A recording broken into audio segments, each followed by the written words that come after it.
Welcome to Kinza Fairy Tales. एक जमाने में सल्तनत नूरपुर के खूबसूरत महल में बादशाह आबिद अली रहते थे। उनका दिल सिर्फ दो बेटियों के लिए धड़कता था, शहजादी शानाया और शहजादी थुना।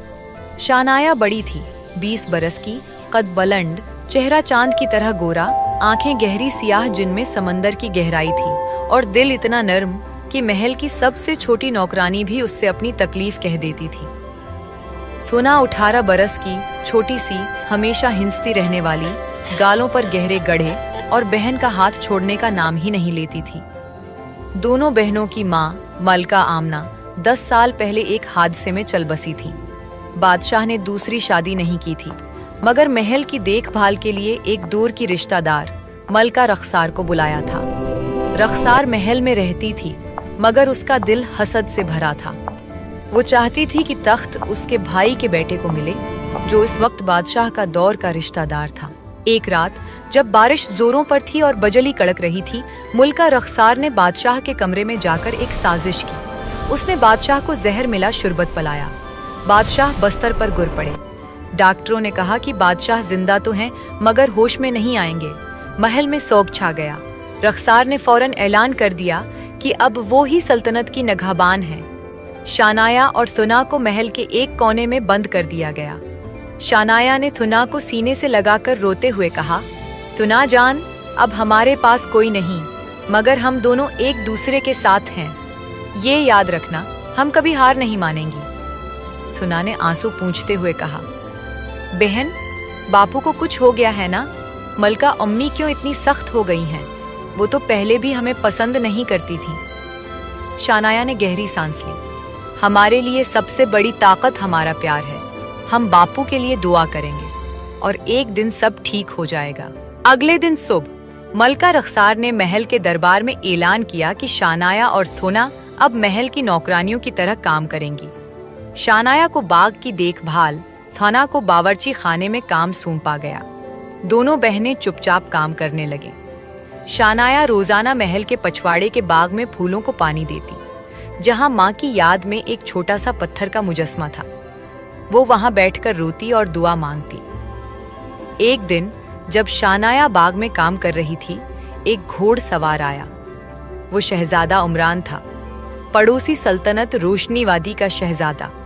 वो बादशाह आबिद अली से मिलने आया था, मगर खबर सुनी तो दिल टूट गया। उमरान लंबा, दुलेर, आंखें गहरी भूरी, चेहरा ईमानदारी से जगमगाता। वो शानाया को बाग में देखकर रख गया।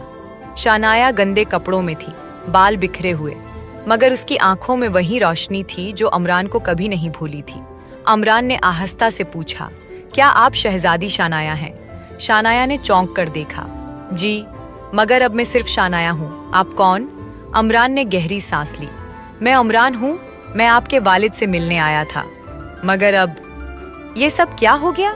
शानाया की आंखों में आंसू आ गए। बादशाह अब होश में नहीं। मलका रखसार ने सब कुछ संभाल लिया है। हम अब नौकरानी हैं। उमरान का दिल दिखा। ये नाइंसाफी है, मैं आपकी मदद करूंगा। शानाया ने सिर झुका लिया।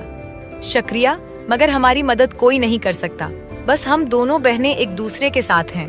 उमरान ने शानाया के हाथ में एक छोटा सा लॉकेट दिया। ये मेरी माँ का था, इसमें एक तस्वीर है। अगर कभी जरूरत पड़े तो मुझे याद करना। शानाया ने लॉकेट लिया और आंखें नम कर लीं। शुक्रिया, उमरान। इसी वक्त सुना बावर्ची खाने से भागती हुई आई। बहन, मलका उम्मी बुला रही हैं, जल्दी चलो। शानाया ने उमरान को एक आखिरी नजर दी और चली गई। उमरान दिल में सोच रहा था कि ये लड़की कितनी मजबूत है। उसने फैसला किया कि वो वापस आएगा। रात को शानाया और थुना अपने छोटे से कमरे में बैठी थी। थुना रो रही थी। बहन, आज बावर्ची ने मुझे डांटा, कहा कि मैं सिस्त हूँ। मुझे लगता है हम कभी बापू के पास नहीं जा सकेंगी। शानाया ने थुना को गले लगाया। रो मत जान, हम बापू के लिए जीते हैं। एक दिन हम उन्हें ठीक करके दिखाएंगे। हमारी मेहनत जाया नहीं जाएगी। थुना ने पूछा, बहन, वो शहजादा उमरान, वो अच्छा लग रहा था ना? तुम्हारी आंखें चमक रही थीं जब वो लॉकेट दे रहा था। शानाया ने मुस्कुराकर कहा, चुप कर पागल, वो बस एक मेहमान था। मगर हाँ, उसकी बातों में कुछ सुकून था, जैसे कोई हमारा साथ दे रहा हो। अगले चंद दिन गुजरे। मलका रख्सार की सख्ती बढ़ती गई। शानाया और थुना को अलग अलग काम दिए जाने लगे। शानाया को दिन भर बाग में रहना पड़ता, थुना को रातों को बावर्ची खाने में। दोनों बहनें एक दूसरे से मिल भी नहीं पाती थीं। एक रात शानाया ने चुपके से थुना के पास जाने की कोशिश की, मगर पहरेदारों ने पकड़ लिया। मलका रख्सार ने शानाया को सजा दी। उसे महल के तहखाने में बंद कर दिया गया। थुना रोती रही, बहन कहाँ चली गई? मुझे बहन चाहिए। महल में शोक जैसा माहौल था। अमरान दोबारा आया। उसने खफिया तौर पर थुना से मुलाकात की। थुना, शानाया कहाँ है? थना ने रोते हुए कहा, तह खाने में बंद है। मलका अम्मी ने कहा है कि वहां से निकलने वाली को सजा मिलेगी। अमरान का चेहरा सख्त हो गया। मैं उन्हें निकालूंगा, मगर तुम्हें भी तैयार रहना होगा। थुना ने सिर हिलाया। मैं बहन के लिए कुछ भी कर सकती हूँ। रात के अंधेरे में उमरान ने शानाया को तह खाने से निकालने की कोशिश की, मगर पहरेदार जाग गए। लड़ाई हुई। उमरान जख्मी होकर भाग गया। शानाया दोबारा बंद हो गई। इस रात सुना ने शानाया के लिए दुआ मांगी, ए अल्लाह, मेरी बहन को बचा ले, वो मेरी सब कुछ है। शानाया तह खाने में बैठी रो रही थी। सुना, मेरी जान, तुम ठीक तो हो ना? मैं तुम्हारे बगैर नहीं रह सकती। तह खाने की तारीख नम और सर्द दीवारों में शानाया बैठी रही। इसके हाथ पांव जंजीरों में जकड़े थे। रोशनी सिर्फ एक छोटी सी खिड़की से आती थी, जो दिन में भी शाम की तरह धुंधली थी। उसकी आंखें सौजी हुई थीं, बाल बिखरे हुए, और दिल में सिर्फ एक ही ख्याल था, थुना। थुना, मेरी जान, तुम ठीक तो हो ना? वो बार बार बड़बड़ाती। मुझे तुम्हारी आवाज सुननी है, तुम्हारी हंसी, तुम्हारा हाथ थामना है। रात गहरी हुई तो दरवाजा खुला। मलका रख्सार अंदर आई। इसके चेहरे पर सर्द मुस्कुराहट थी। शानाया, अब तुम समझ गएंगी कि महल में मेरी मर्जी चलती है। तुम्हारा बाप अब कभी होश में नहीं आएगा। सल्तनत मेरी है, और तुम सिर्फ एक नौकरानी थी, अब एक कैदी हो। शानाया ने कमजोर आवाज में कहा, मुल्का उम्मी, आपने हमारे बापू को जहर दिया है ना? क्यों? हमने आपका क्या बगाड़ा था? रख्सार ने हिनस्ते हुए कहा, तुम्हारा बाप मुझे पसंद नहीं था। वो तुम दोनों को सब कुछ देता था, मगर अब तख्त मेरे भतीजे का होगा। तुम दोनों बस रास्ते की रुकावट थी। शानाया की आंखों से आंसू बह निकले। आपका दिल इतना सख्त कैसे हो गया? हम तो आपकी बेटियां समझती थीं। रख्सार ने मन्ना बनाया, बेटियां, तुम मेरे दुश्मन हो, और दुश्मन को सबक सिखाना पड़ता है। वो चली गई और दरवाजा बंद कर दिया। दूसरी तरफ सना बावर्ची खाने में काम कर रही थी। उसकी आंखें सर्ख थीं, हाथ जल गए थे, मगर वो रोक न सकी। बावर्ची ने डांटा, जल्दी कर, आज मेहमान आए हैं। सना ने सर झुका लिया। जी, बस करती हूँ। रात को जब सब सो गए तो थुना चुपके से शानाया के कमरे की तरफ गई। दरवाजा बंद था। वो बाहर बैठकर रोती रही। बहन, मैं तुम्हारे बगैर नहीं रह सकती। तुम कहाँ हो? अचानक एक साया आया। शहजादा उमरान था। वो जख्मी था, मगर आंखों में इज्म था।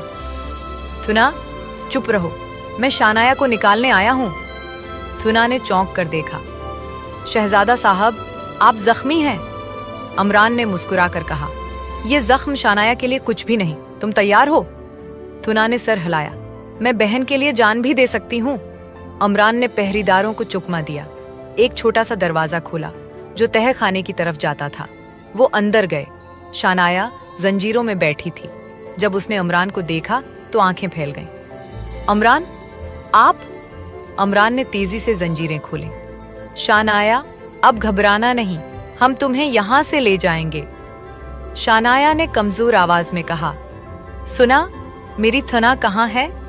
सुना आगे बढ़ी और बहन को गले लगा लिया। बहन, मैं यहाँ हूँ, राव मत, अब हम साथ हैं। तीनों ने मिलकर बाहर निकलने की कोशिश की, मगर पहरेदार जाग गए। शोर मच गया। अमरान ने तलवार निकाली।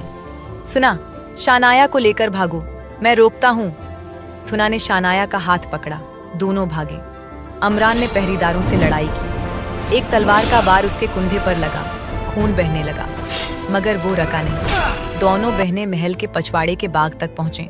वहां एक छोटा सा दरवाजा था जो जंगल की तरफ जाता था। सुना ने दरवाजा खोला। बहन, जल्दी। शानाया रख गई। उमरान, वो पीछे हैं, हम उन्हें नहीं छोड़ सकते। सुना ने रोते हुए कहा, बहन, पहले हम महफूज हो जाएं, फिर उन्हें बचाएंगे। दोनों जंगल में दाखिल हो Stay with me, गए। Sana. रात गहरी थी, Always, sister. दरख्तों की शाखें उनके चेहरों को छू रही थी। बारिश शुरू हो थना, गई। मुझे चल नहीं रहा। दोनों भीग गए। शानाया थक कर गिर पड़ी। सुना, मुझे चल नहीं रहा। थुना ने बहन को उठाया। बहन, बस थोड़ी दूर, हमें गार में छिप जाएंगे। वो एक छोटी सी गार में पहुंचे। थुना ने शानाया को अपनी गोद में लिया। दोनों रो रही थी। थुना ने कहा, बहन, याद है जब हम बचपन में माँ के साथ ये जंगल आती थी? माँ कहती थी कि प्यार की ताकत से कोई भी तूफान ठहर जाता है। शानाया ने कमजोर मुस्कुराहट दी। हाँ, और अब हमारा प्यार ही हमारी ताकत है। मगर उमरान, वो हमारे लिए जख्मी हुए। अगर उन्हें कुछ हो गया तो मैं खुद को कभी माफ नहीं करूंगी। थुना ने बहन के सर पर हाथ फेरा। वो ठीक हो जाएंगे, वो मजबूत हैं। सुबह हुई तो उमरान जख्मी हालत में जंगल में पहुंचा। उसका कुंधा खून आलूद था। वो गार तक आया। शानाया, थुना। शानाया ने उसे देखकर चीख मारी। उमरान। वो भागी और उसे सहारा दिया।